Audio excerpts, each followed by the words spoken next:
ভাই উনি নভেম্বরের 1 তারিখে আমার বাসাটা ভাড়া দিয়েছে।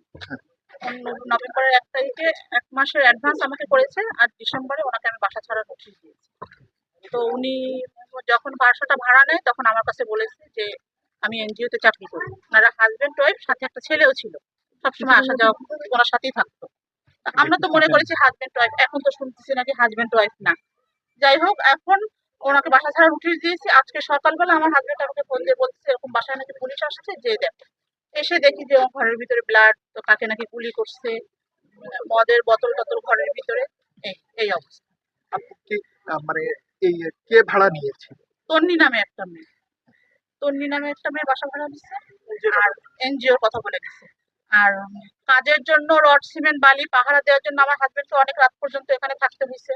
তো থাকলে তখন দেখে যে ওনার ঘরে বিভিন্ন রকম ছেলেরা, পুরুষ ছেলেরা আসা যাওয়া করে ওই মেয়েটার ঘরে। তা আমার হাজবেন্ড জিজ্ঞেস করছে যে এরা কারা, তখন উনি বলছে যে আমার চাচাতো মামাতো, মানে বিভিন্ন রকম ভাই বলে। তো তারপরে আমাকে যে বললে, আমি বললাম যে তুমি তাহলে কাজ করো, বাসা ছাড়ার নোটিশ, মেয়েটাকে বলো যে বাসা ছাড়ার নোটিশ দিয়ে দিলাম, তুমি আগামী মাসে চলে যাও। এই 30 তারিখে বাসা ছাড়ার কথা ছিল, এর ভিতরে তো এই ঘটনা। স্থানীয় লোকরাও বলছে যে ওনার ঘরে বিভিন্ন রকম লোক আছে, তো সেটা তো আমার হাজবেন্ড নিজের চোখে 1 দিন 2 দিন তো সে বালি সিমেন্ট পাহারা দেওয়ার জন্য তার তো চোখে পড়েছেই যে সেটা, যে ওনার ঘরে বিভিন্ন রকম লোক আসছে। আর এলাকার লোকরাও তাকে বলছে যে আপনার এই ভাড়াটিয়াটা ভালো না, আপনি এটাকে বাসা ছাড়া নোটিশ করে দিন। আমরা সেভাবে বাসা ছাড়া নোটিশ করে দিই।